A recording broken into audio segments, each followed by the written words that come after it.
Hello friends, आज हम discuss करेंगे इक्विवेलेंस ऑफ फंक्शनल डिपेंडेंसी। मतलब कि अगर हमारे पास दो फंक्शनल डिपेंडेंसीज गिवन है तो क्या वो इक्विवेलेंट है कि नहीं है, ये हमें चेक करना होता है। राइट, जैसे मान लो एग्जांपल से समझते हैं। मान लो मेरे पास एक फंक्शनल डिपेंडेंसी है एफ और एक फंक्शनल डिपेंडेंसी है मेरे पास जी। राइट, अब ये फंक्शनल डिपेंडेंसी जब मैं बोल रहा हूँ तो इसका मतलब क्या है, इसके अंदर मेरे पास ये फंक्शनल डिपेंडेंसी का सेट है। Right, this is F represents, these two represents a set of functional dependencies, right? तो ये जब हम चेक करते हैं तो इसको चेक करने के लिए हमें दो चीज़ें करनी होती हैं।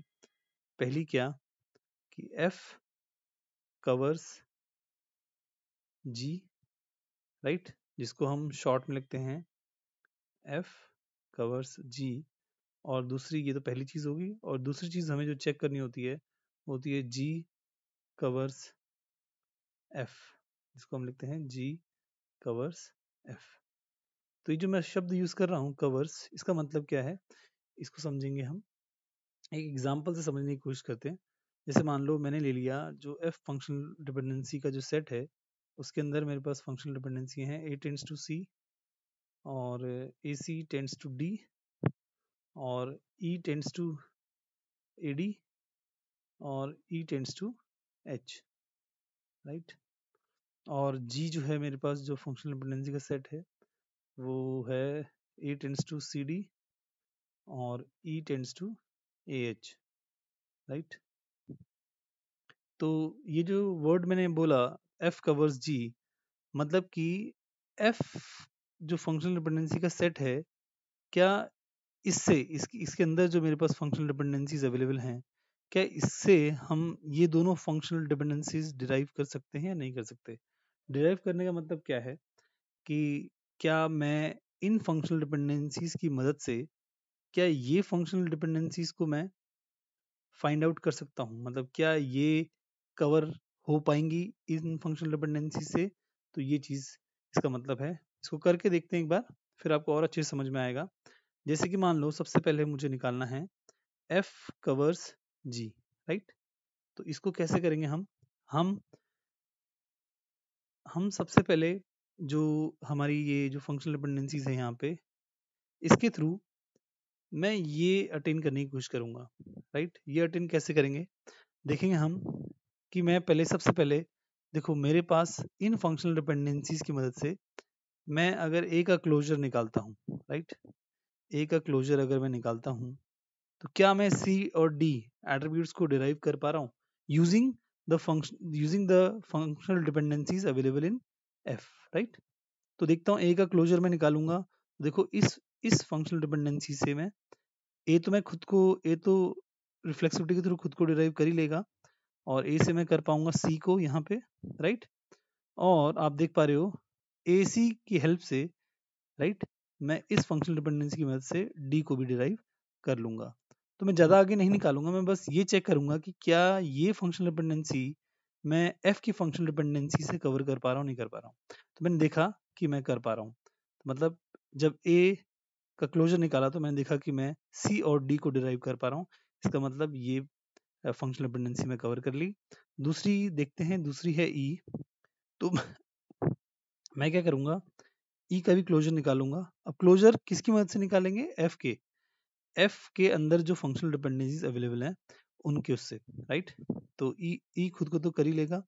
राइट, और ई से हमें देख पा रहे हो आप यहाँ पे ये जो फंक्शनल डिपेंडेंसी है, इससे हम ए और डी को डिटरमाइन कर पा रहे हैं, और यहाँ पे इस फंक्शनल डिपेंडेंसी की मदद से हम एच को भी डिटरमाइन कर पा रहे हैं।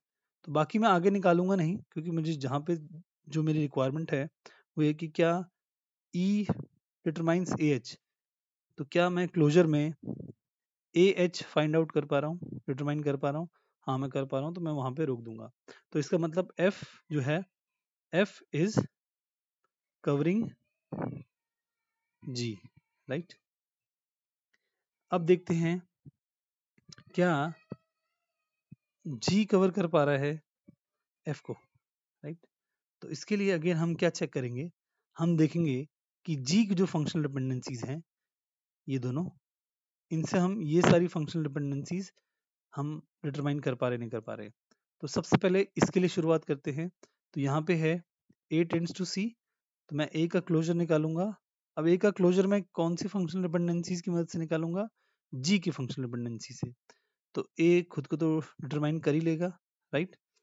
और उसके बाद हम देखेंगे मुझे ये करना है। तो A से यहाँ पे आप देख पा रहे हो इस फंक्शनल डिपेंडेंसी से मैं A, C और D तीनों को डिटरमाइन कर पा रहा हूँ। तो इसका मतलब ये वाली जो फंक्शनल डिपेंडेंसी थी इसको मैंने कवर कर लिया। फिर नेक्स्ट वाली AC टेंड्स टू D, मतलब A और C का जब मैं क्लोजर निकालूं तो वो डिटरमाइन कर पाए D को, राइट। तो देख पा रहा हूं मैं AC, राइट। तो मैंने लिखा यहाँ पे A, C, खुद को तो डिटरमाइन कर ही लेगा वो। और A की मदद से हम यहाँ पे इस फंक्शनल डिपेंडेंसी में देख पा रहे हैं कि हम A की मदद से हम D को भी डिटरमाइन कर पा रहे हैं। तो आप देख पा रहे हो कि AC का जब मैंने क्लोजर निकाला, right, using the functional dependencies of G, तो मैं D को डिटरमाइन कर पा रहा हूँ। तो इसका मतलब ये फंक्शनल डिपेंडेंसी मैंने कवर कर ली। फिर इसकी बात करते हैं E की। तो मैं E का क्लोजर निकालूंगा। अब क्लोजर किससे निकालूंगा याद रखना हमेशा, जिससे मैं कवर करवा रहा हूँ। तो यहाँ G से कवर करवा रहा हूँ, तो मुझे क्या चाहिए? AD। तो E तो खुद को तो डिटरमाइन कर ही लेगा।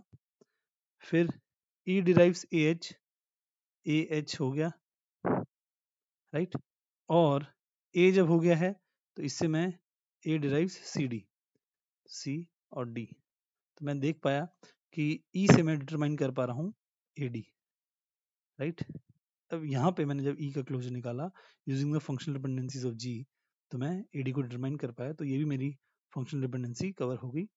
अब E डिराइव्स H, तो यहाँ पे हमने देख लिया था इसी के क्लोजर में कि E का जब मैंने क्लोजर निकाला था तो हम H को डिटरमाइन कर पा रहे थे। तो इसका मतलब ये भी मैं कवर कर ली। तो इससे मैंने देखा कि F is covering G and G is covering F। तो इसका मतलब F is equivalent to G, right.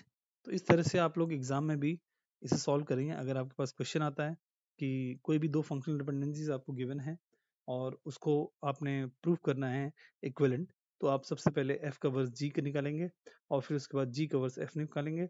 अगर आप सारी सारी फंक्शनल डिपेंडेंसीज कवर कर पा रहे हैं एक दूसरे की, तो फिर वो दोनों फंक्शनल डिपेंडेंसीज इक्विवेलेंट हैं। That's all for today, thank you very much.